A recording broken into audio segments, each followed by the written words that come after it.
Good morning, Crosspoint. How's everybody doing today? Doing good? You look good. You look well rested. Some of you guys look well fed. Glad you guys, hopefully you guys had a good Thanksgiving. I had a great Thanksgiving. Definitely was overfed. It's fun now. Not great in the old summer season, though. The old beach season, it comes to get you real hard. But it's worth it. It's totally worth it. Man, we're so glad you guys are here today with us this morning, and I'm really excited because today we get to go into a series that we've been doing all throughout 2019, a series called Jesus, Hope for You Humanity, where we've been taking a look at the Gospel of John, this book of the Bible in the New Testament, who one of Jesus' disciples kind of hung around him for his whole lifetime, and his ministry time, and he got to write down all of the things that he saw. And we get to experience through the lens of John, like how Jesus interacted with people. And we get to experience through the lens of John the teachings that Jesus proclaimed. And we get to experience just like the impact that he had back then 2,000 years ago, all the way thousands of miles away in the Middle East, and how that actually can impact us all the way in 2019 and all the way in Orange County, California. It's amazing. And so for the next 3 weeks, we're going to kind of finish out this series in John. But I'm so excited for our Christmas series that is going to come up, our Christmas services. Listen, we have five identical services that we want to make it easy for you to be able to invite your friends. So if your friend says, if you're trying to invite your friend to church and they work on a Sunday morning, you can tell them you're like I work on Sunday morning. Be like, oh, no problem. We got a 5 p.m. And if they say we can't do that for whatever reason, be like, oh, no problem at all. We got 2 services on December 24th. You can come with me. It'll be fun. Okay, so we really just, don't be weird. Don't pressure them, but also pressure them if you need to, because it's going to be awesome. We have a great service plan, and it's going to be a really, really fun time. We have Christmas invite cards, some bring invitations out in the lobby in the kiosk for you to invite your friends to come to church with you, and it's going to be a really, really fun time. Well, today I get the privilege to speak on the shortest verse in the entire Bible. The shortest verse in the entire Bible. And listen, growing up, I loved this verse in the Bible in John chapter 11 because I was a pastor's kid. Like my dad was my pastor, and I went to church on Sunday morning, on Sunday night, Wednesday night. And I've heard so many sermons. Like I've probably heard more sermons than anyone should probably have to listen to in my entire lifetime. And so I would just in a constant debate with my father, and they say, Dad, what if you preach on the shortest verse in the whole Bible? That means we probably get out earlier. And we could kind of do whatever we want after that. And I remember it was on Wednesday nights where I really tried to get him to do this because something started to happen on Wednesday nights growing up. There was this new show that came out called Survivor. And I was obsessed with this show. My sisters and I were like, we got it. We cannot miss Survivor. And this was back in the day where there was no streaming. There was no on-demand. Do you remember those times, everyone? The young people in the room don't know what we're talking about. But listen, do you remember the times when if you missed it, when it was on TV, you missed it? You know what I'm saying? And I was desperately trying to get my dad to be like, Dad, preach on the short verse, because if you preach on the short verse, that means we can see who's voted out on tribal council. That's what so we need you to do it. And he never did it. I was so mad. I was like, Dad, preach a 5-minute message today. Just do it for me. Preach a 5-minute message. And he, respectfully declined every single time. And I love this verse too, because if you're trying to memorize scripture, if you're trying to memorize verses, this is the go-to easy one to do it, So you can brag to your, friends, be like, I memorized a verse today. It's 2 words. It's awesome.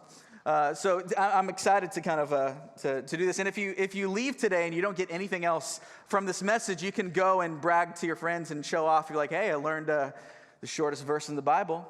They'll be super impressed. I'm just kidding. If they're super, that's weird if they're really impressed. Whoa, that's crazy. But it really is it's an incredible verse. And this verse, it's in the middle of this really interesting passage in the Gospel of John. In the Gospel of John, we see Jesus, his encounters with so many different types of people, so many different people. And in this passage, we get to see Jesus encounter two grieving sisters. Now, these sisters, they had just lost someone that was so close to them, someone that was a part of their family. Their brother had died. And we get to see Jesus encounter them, but not only them, we get to see Jesus encounter death. And we get to see Jesus' response to this whole death thing.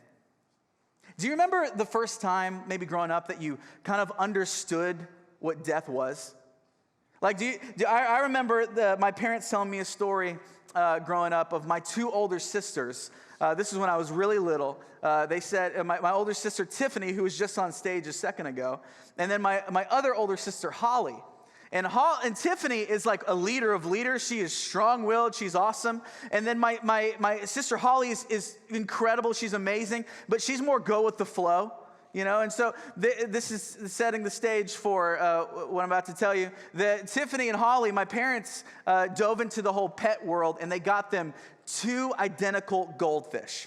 And so they put them in the same, bowl. And, one of them named them one thing, one of them named it the other thing, and it was their pet, And so the first day they got them, they got to enjoy the goldfish. I don't know what you should do with fish. I guess look at them. So they looked at them for a day, which is pretty cool, I guess. And so they went to bed that night, and then the next morning they came up, and they realized that one of the identical goldfish had been floating at the top. One of the goldfish had died. And so Tiffany and Holly get over to the bowl, and they look at the devastation that has taken place because one of them has died. And Tiffany looks at my sister Holly and says, "Holly, oh no! Your goldfish died." Like, how did you know? There's no way you can know. That's just a little microcosm of their personalities right there. You might have similar childhood memories of your first experience with death.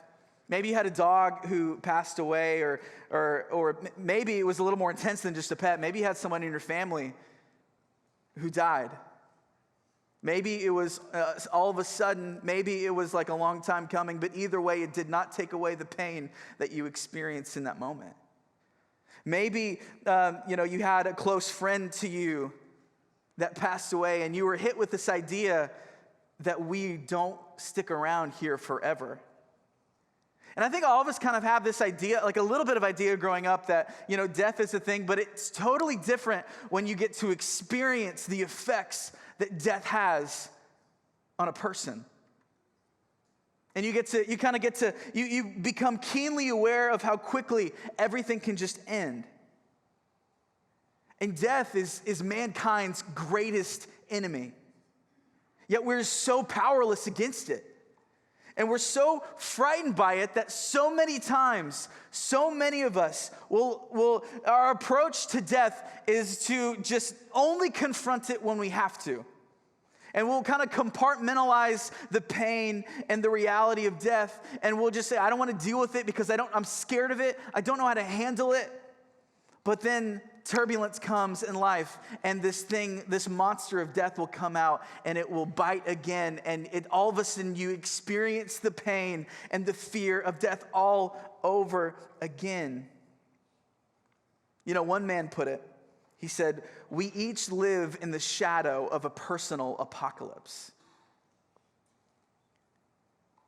I really do think it's so truly magnificent when you look at the story of Jesus. When you look at the life of Jesus that he lived, how he it's not only just a presentation of what happened because it was eyewitness accounts of the story of Jesus. It wasn't just teachings and anecdotes. It wasn't just about the people, his disciples that were following him, but we got to hear about Jesus' friends. Isn't that cool? Isn't that cool to know that Jesus had his circle of people that were his bros, his circle, his people that he loved, that he could talk to? Can you imagine being friends with Jesus?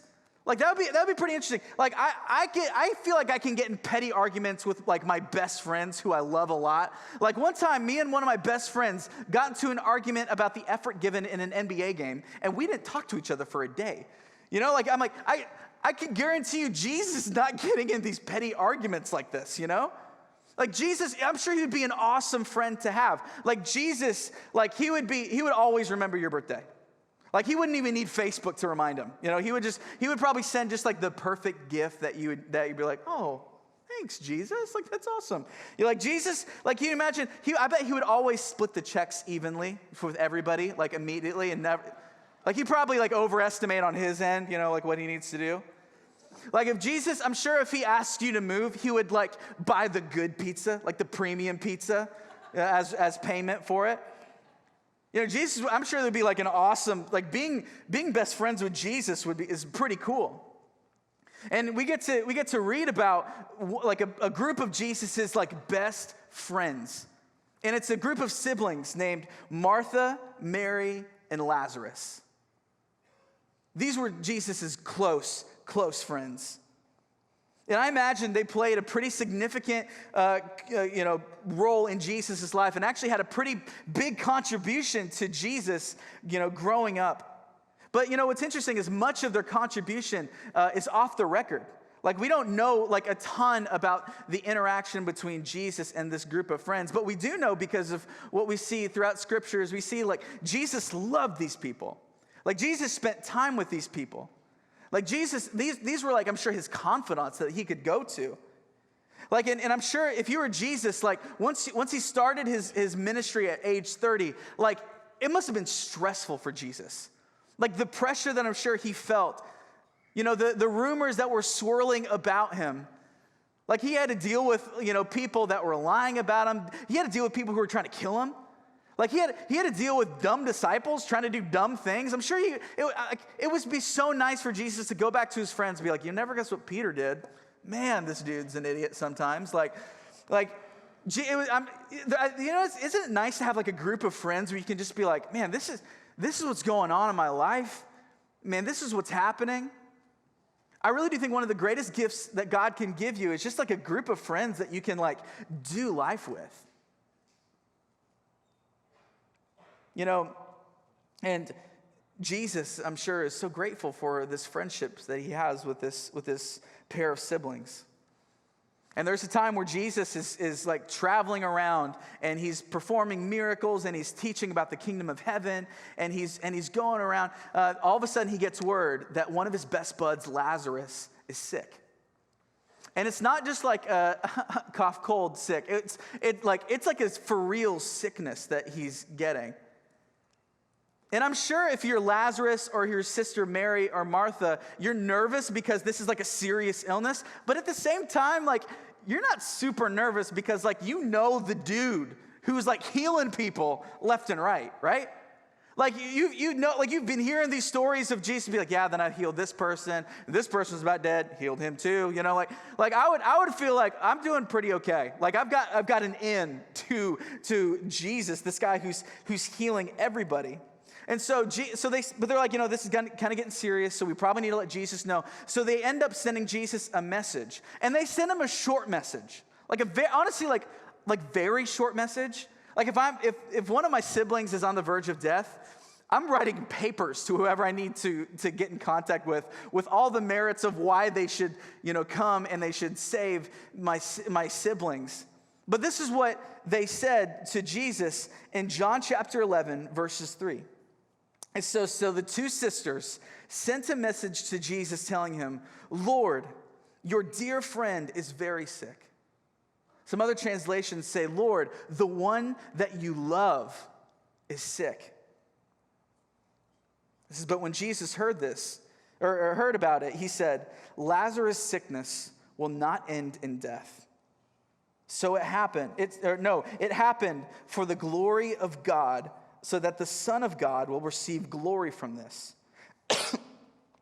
And so although Jesus loved Martha, Mary, and Lazarus, he stayed where he was for the next 2 days. And finally, he said to his disciples, let's go back to Judea. And down in verse 17, it says, when Jesus arrived at Bethany, he was told that Lazarus had already been in the grave for 4 days. Can you imagine this? Can you imagine just the pain that you would have experienced if you're Mary or Martha? Like, listen, I know the person who can save. I know the person who can heal. And we sent word to him, but he didn't come in time. What's going on? What's happening? Have you ever felt that? Have you ever felt like, man, this is not happening the way I wanted it to happen? It says in verse 18, it says, Bethany was only a few miles down the road from Jerusalem, and many of the people came to console Martha and Mary in their loss. But when Martha got word that Jesus was coming, she went to meet him, but Mary stayed in the house. And Martha said to Jesus, Lord, if you had only been here, my brother would have not died. You know, it's hard to know exactly the tone in which she's saying these things, but you can kind of get a little bit of like a sense of she's kind of biting in this statement. It's almost like she's saying, Jesus, where were you? Why weren't you here? Like, I'm sure she was thinking, Jesus, I know that you don't even need to be here in order for your healing power to work. You know, earlier in John, we hear a story of Jesus healing this governor's child from a distance. He just spoke and he was healed. And Martha knew this. She's like, I'm sure she's like, couldn't you have said something? Couldn't you have done something? You could have just said the word. And I think a lot of us, if we're honest with ourselves, maybe you've been here and you're a Christian, and maybe you're not a Christian, and maybe you've experienced like, man, I've tried, there have been times in my life where I've expected God to show up in a big way, and I feel like I've trusted God, but he didn't show up. Maybe I was expecting God for something, and he didn't show up, and it rocked me. And I think just to be real with everybody, I think there are going to be times in everybody's life, even if you're a Christian, even if you follow Jesus, that we're going to feel like there are times when God feels late. Maybe you're waiting for a miracle, and God seemingly didn't show up. Or maybe you were expecting something to happen, and it didn't happen. And a lot of times we get so frustrated and we throw our hands up and we say, God, I trusted you. But he didn't come through. And so often we can be so offended by this. And we be so mad that we just eject. We eject from church. We eject from our groups and our community. We eject from God. We eject from our faith. Because he didn't do what you wanted him to do. And I think this is so important. And I think if you follow Jesus in here today, then you need to ask yourself this question. This is something that I need to ask myself all the time to make sure I check myself. Do you trust God because he does what you want? Or do you trust God because you want what he does? Listen, there's a huge difference in this. You know, so many of us want God to make our lives so easy, and we want to call that trust. But God often uses the hard things in our lives. He often uses the turbulence that comes in our lives to grow us, to expand us, to change us, to build us from the inside out, and to move us into a more dependent position of trust with God. You know, Martha, she's reeling from the hurt of her brother dying and reeling from the hurt of one of her best friends who could have done something but then didn't do anything. She doesn't just stay there. She goes on to say this, and I think this is I love what Martha says here in this next verse. It says this in John chapter 11, verse 22. It says, she's saying, Jesus, you should have been here. My brother wouldn't have died.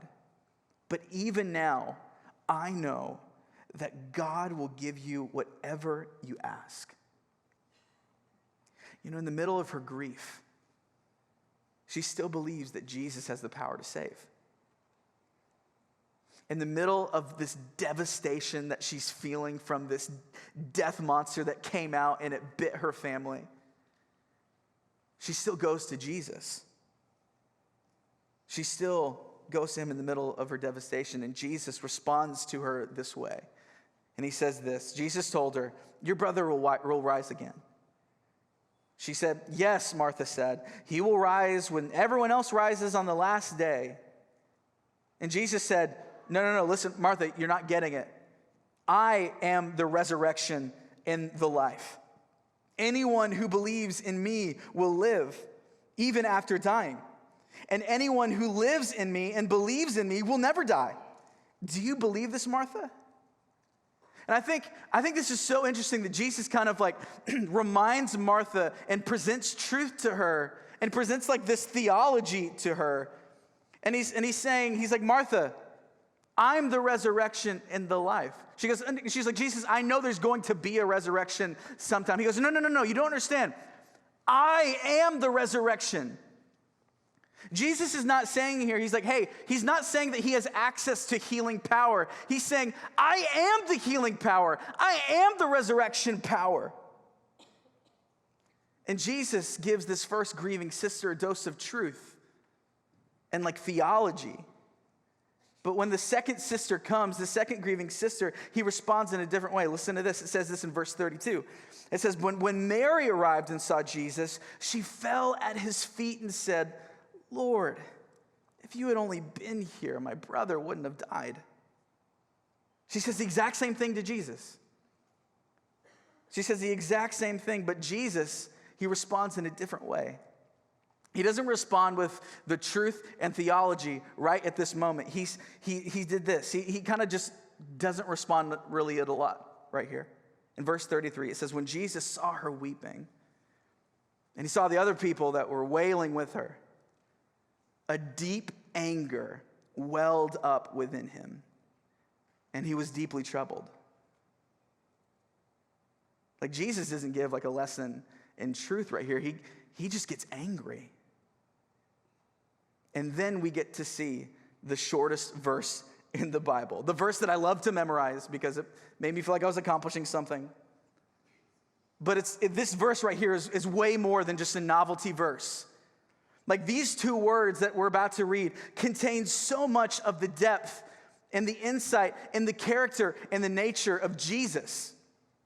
And it says this, as Jesus is looking out and he sees the tomb that one of his best friends is buried in, and he sees some of his good friends, Martha and Mary's on the floor crying, and there are people who are wailing and weeping around, and he looks around, and it says this, Jesus wept.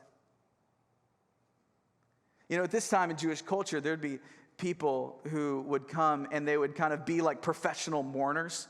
You know, I'm sure these people were really good at crying to kind of like help show support to the family, saying, hey, we're grieving with you, we're grieving with you. And they were just loud people, you know, just loud mourners. But Jesus, unlike the public mourners who wanted the world to know the pain, Jesus weeps in much more of a quiet and personal way. It wasn't for a show. It was an expression of what he felt.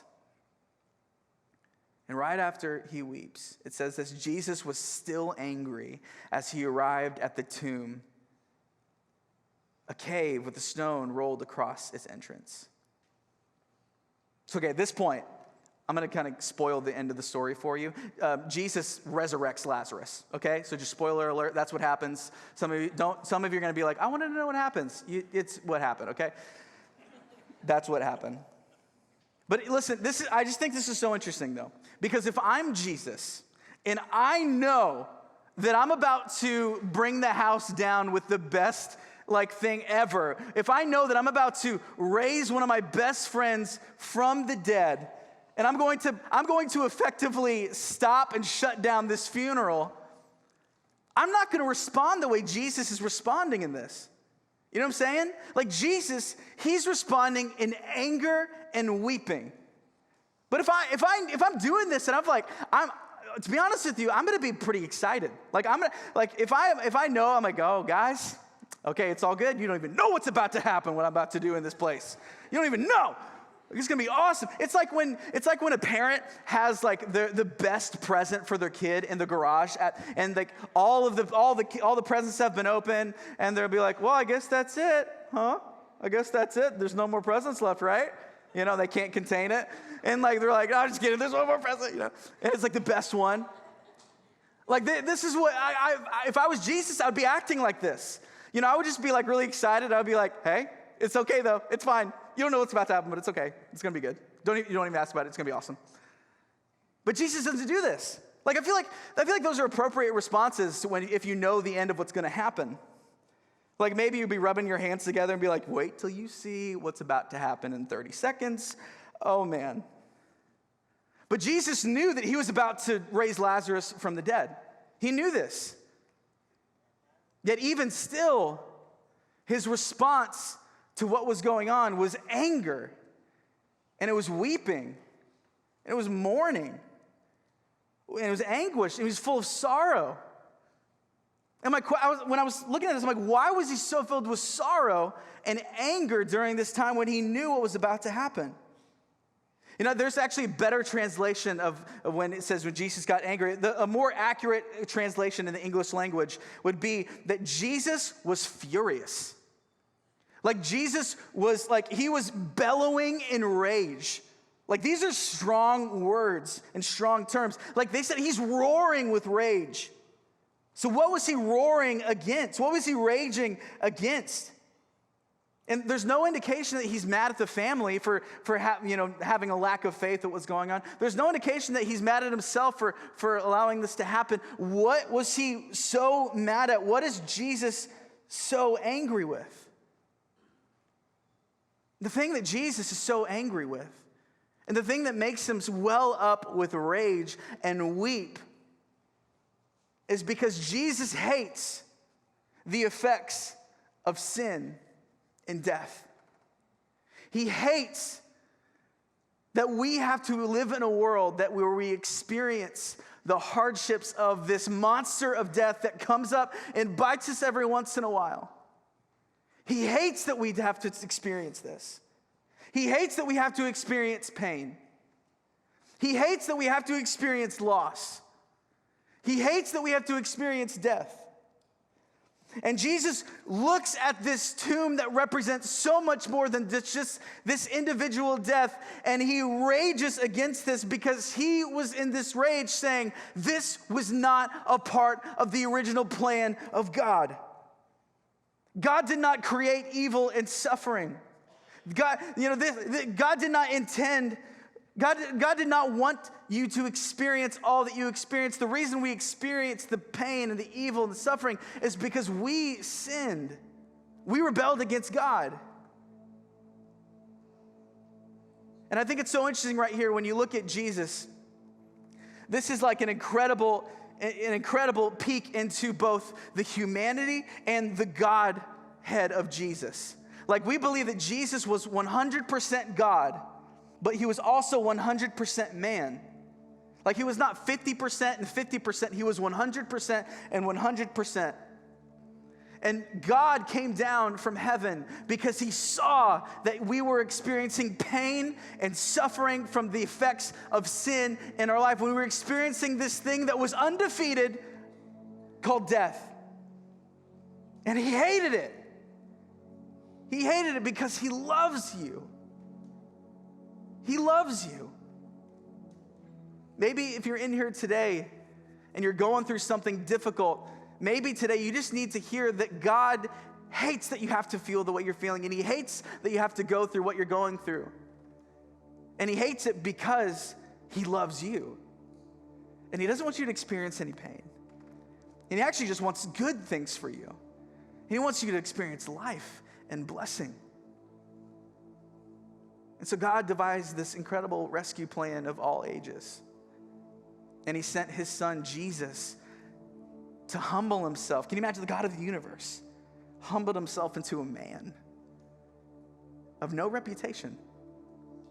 And he lived a perfect life, a life that we couldn't live. You know, the difference between Christianity and every other religion in the world is that the other religions start with, the original prophet saying, this is what you must do in order to earn God's favor. This is what you must do in order to get to God. But Jesus is the only religious leader to say, I am God and I am coming down to save you. We're different.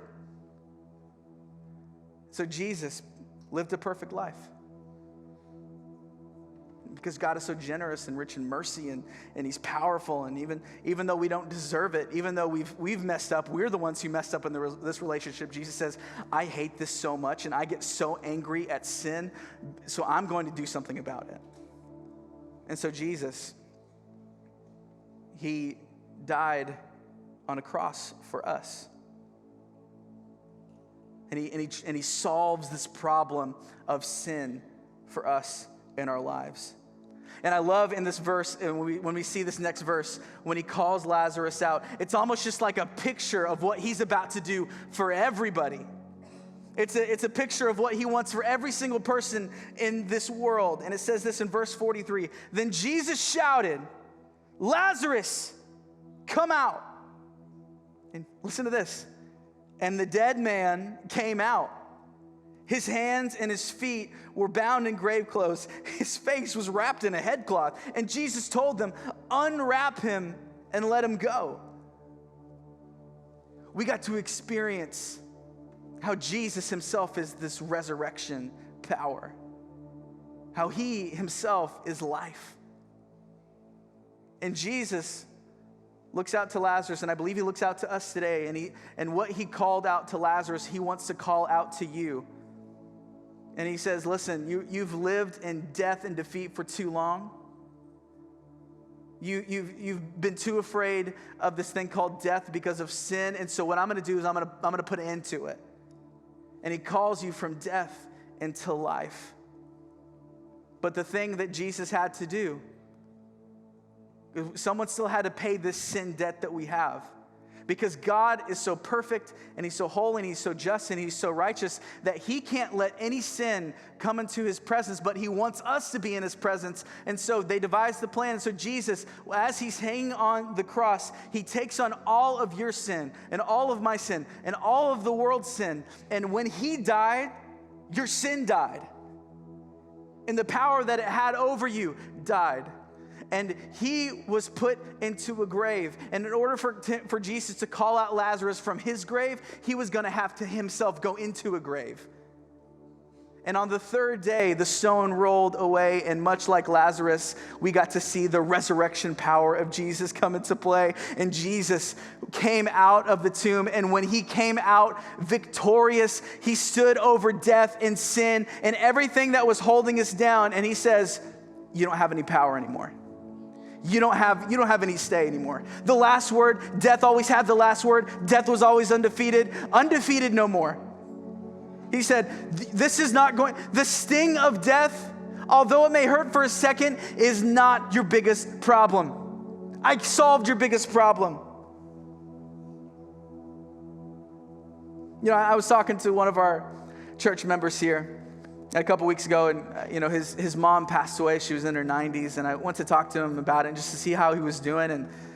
And the whole time he was telling me about it, he was smiling. And I just was asking him, like, man, are you okay? Like, how are you doing? And he goes, I'm doing great.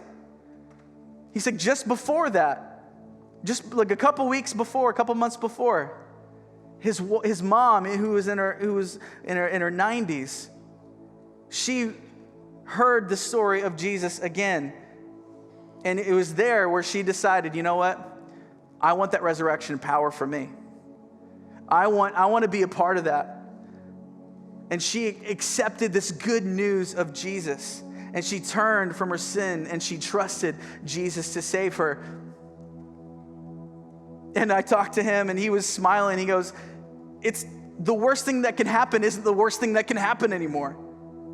Because I know where my mom is, and I know where I'm going, and death doesn't have to have the last word. How can I be upset? I'm going to see her again. See, friends, this This is what it means to bring death to death. This is what Jesus did. Jesus came to have the last word. And I love this verse in 1 Corinthians, as we close. I love this verse in 1 Corinthians 15, verse 54. And it says this: death is swallowed up in victory. And I love trash talk. I'm a big trash talker. And so I love how we kind of trash talk death right here. And it says this: "Oh, death, where is your sting?" It says, "Oh, Hades, where is your victory?" What happened? That streak kind of broke, didn't it, for you? It says, "But thanks be to God who gives us the victory through our Lord Jesus Christ." You know, in this series, it's called Jesus, Hope for Humanity. And it's not just a fun series that we think would be clever to put on the screens and to talk about. Jesus, Hope for Humanity is our mantra that we live by. We believe that Jesus is the hope for humanity because Jesus brings hope to all of our biggest problem. Is that there's a thing called death that is going to happen to every one of us. And Jesus offers us through Jesus' sacrifice on the cross. He says, listen, it doesn't have to sting anymore. I got you. I'm going to be with you. I paid for it. It's okay. Jesus does not know the answer to your problems. He is the answer to your problems. He is the answer to death. And so I don't know if you're new to church and you wonder why we walk in here every week and people are just so excitable all the time and people are happy. And like we have an amazing church who are full of people who are joyful. And the reason that we are a church full of joyful people is not because we have perfect circumstances all the time. Do you know that we have people in our church who go through hard things?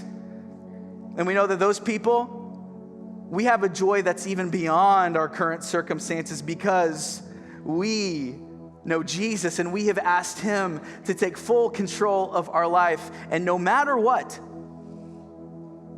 Jesus has the last word.